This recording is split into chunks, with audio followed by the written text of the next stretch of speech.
Vamos a continuar con el siguiente tema de este módulo que se refiere a redacción. Para usted poder redactar su trabajo es importante que identifique qué tipo de fuentes va a utilizar.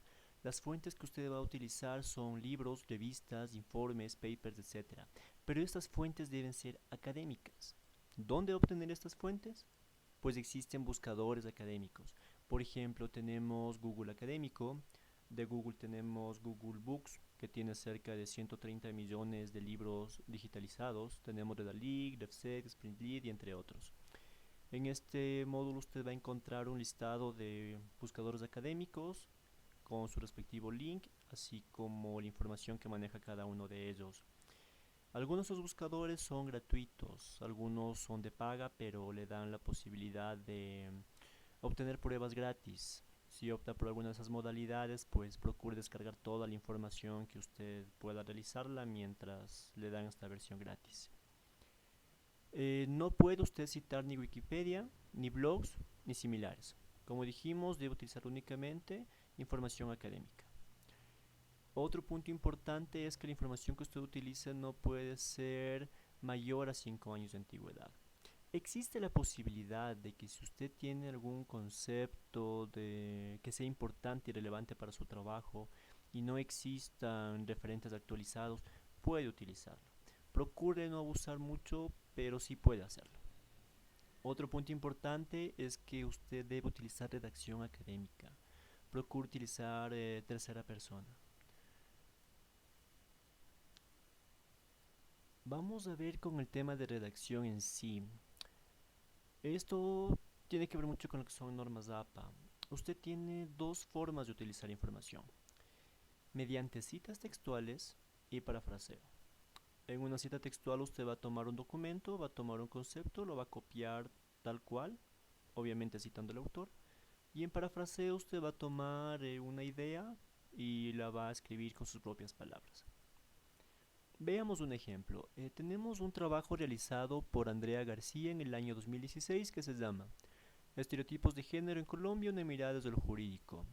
Nosotros habíamos tomado como ejemplo un trabajo de género.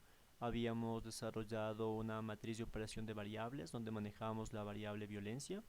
Entonces yo voy a utilizar un concepto sobre violencia física que está determinado por esta autora. Yo este concepto lo puedo utilizar de dos maneras: mediante cita textual y parafraseo. Pero dentro de una cita textual yo puedo utilizarla con el autor dentro del texto. Coloco el apellido del autor, García, coloco el año de publicación y digo: García 2016 sostiene que, abro comillas, copio la cita textual, cierro comillas y coloco el año y coloco punto. Este es un ejemplo de manejar una cita textual con el autor dentro de la cita.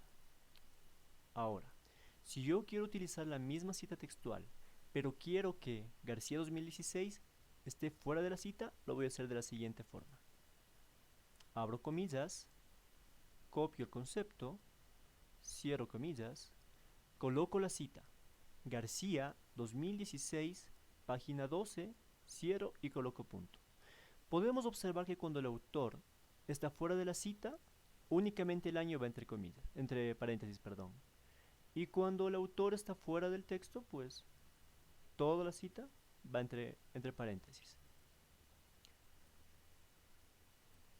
Veamos el mismo ejemplo, pero en este caso vamos a utilizar parafraseo.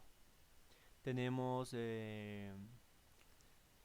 este documento, tenemos la misma cita y vamos a utilizar los mismos criterios. Basada en el autor, García, paréntesis del año, menciona que la violencia es esto. En este ejemplo yo ya no coloco comillas, porque ya no es una cita textual, son mis propias palabras. Ya no coloco el número de página, únicamente colocamos la cita y colocamos el texto, nada más. Si voy a utilizar la cita con el autor fuera del texto, utilizamos los criterios que habíamos revisado. Voy a mencionar la interpretación de este párrafo y la cita va a ir al final. García 2016, punto. no va a página como habíamos mencionado y es la forma correcta. Hay un tercer particular con respecto a citas. Cuando usted utilice en citas textuales citas de más de 40 palabras, usted en primer lugar tiene que esto manejar como un párrafo independiente y después debe recorrer una sangría. Por ejemplo, tenemos un documento que se va redactando de tal manera y en este caso quiero ingresar la cita que habíamos mencionado de García, pero en este punto esto tiene más de 40 palabras. Entonces, este párrafo va separado del resto del documento y va recorrido una sangría. Y colocamos la cita al final, García 2016, página 12. Y otra diferencia que existe con citas textuales es que el punto va antes del paréntesis y no después. Es la única diferencia que hay con citas textuales. Hay tres formas de hacer citas: parafraseo, textual y citas textuales más de 40 palabras. Esto es lo básico para redactar dentro de lo que son normas APA. Bueno, vamos a continuar con el resto del temario.